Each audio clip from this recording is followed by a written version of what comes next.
Hello. Okay, let me fix this slightly. Good grief. I should have done this before I pressed the live. There we go. Hi, everyone. It is Memorial Day, and I would just like to say thank you to all of those who served our country, the country of the United States, those who have lost their lives fighting for our country. What a blessing it is for everyone here who is, still around and living life. Just want to throw that out there. It is the last day of the month. That means month end money pulse check time. And boy, was May a doozy. My boyfriend and I spent 10 days in Hawaii. So I thought that would mean I would come in significantly under budget in certain categories because I've saved for the trip. But it didn't work out that way. Definitely spent more than planned. So let's dive in. So we'll start kind of where we normally do.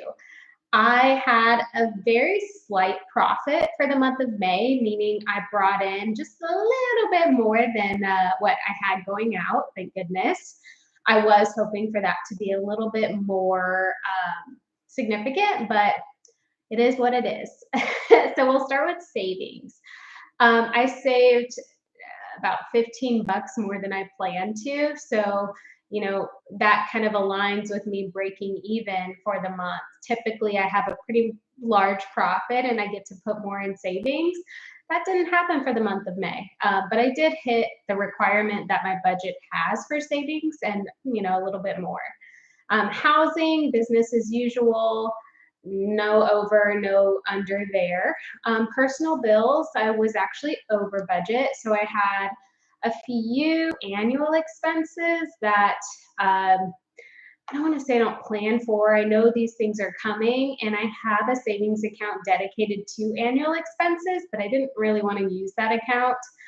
Sometimes I just like to keep it beefed up, even though that's exactly what the purpose is.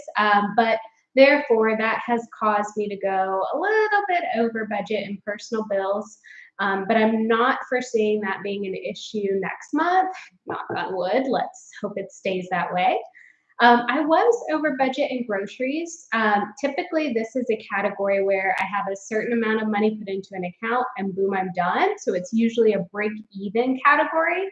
But I'm going to do another juice cleanse. I'm going to do it in the month of June. So I prepaid for it.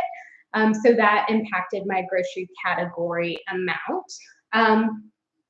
Wow, I just realized for my transportation category, I did not spend any money on gas in the month of May.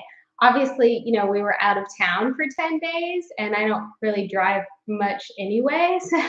So that was cool. I was under budget in that category. I was over budget in meals out, and it was because of vacation. So I did have savings for the trip. I have a travel sinking fund. But when I spend money like at the airport, like in between or the moments before and right after the trip, I usually don't use my travel savings for that. I use like my own money. So definitely got a little too many treats before and after the trip. And I did spend quite a bit on going out to eat prior to the trip. I don't like to stock up on groceries when I know I'm going to be gone for 10 days. So, yeah, I was over budget there. Charity and donations, I was over budget. There was something that I felt passionate about donating to, and that caused me to go over budget. Fun spending. Good grief. I swear, every month I say I'm going to get a hold on my fun spending, and it just doesn't seem to happen. This is the category that I was pretty much the worst in for the month. A few large expenses that went out, and it just kind of is what it is. I don't even know what to say. Part of it is due to vacation and spending more than I had allocated. And then getting my highlights redone, which cost quite a bit. I like them though, but still, it was a lot of money going out. So I'm definitely going to have to be good for June. Moving into June in City Girl Savings, we're going to be doing the Summer Savings Challenge. So I'm going to, use that as some momentum to save more, but also stop spending on the non-necessities. I just need a break. I contributed my goal amount to the Roth IRA, so that's a win. And then I did put a little bit of money aside into my travel sinking fund. So when I got back from vacation, I wanted to start re-upping that account. I don't like any of my savings accounts, any of my sinking funds at zero. So I put some money in there and got to boost it back up for the next trip. All in all, May wasn't that great of a month, but it could have been worse. So I'm going to be gracious with myself. You know, budgeting is not always perfect. So, you know, it's about the bounce back. June is going to be a much better month for me. I'm putting that into the universe. I'm going to stick to it. So there you have it. There is my month-end money recap, month-end money pulse check for the month of May. I hope this encourages you to look at your own budget and spending for the month. And let's set ourselves up for success in June. Hope you have a great rest of your day. Bye-bye.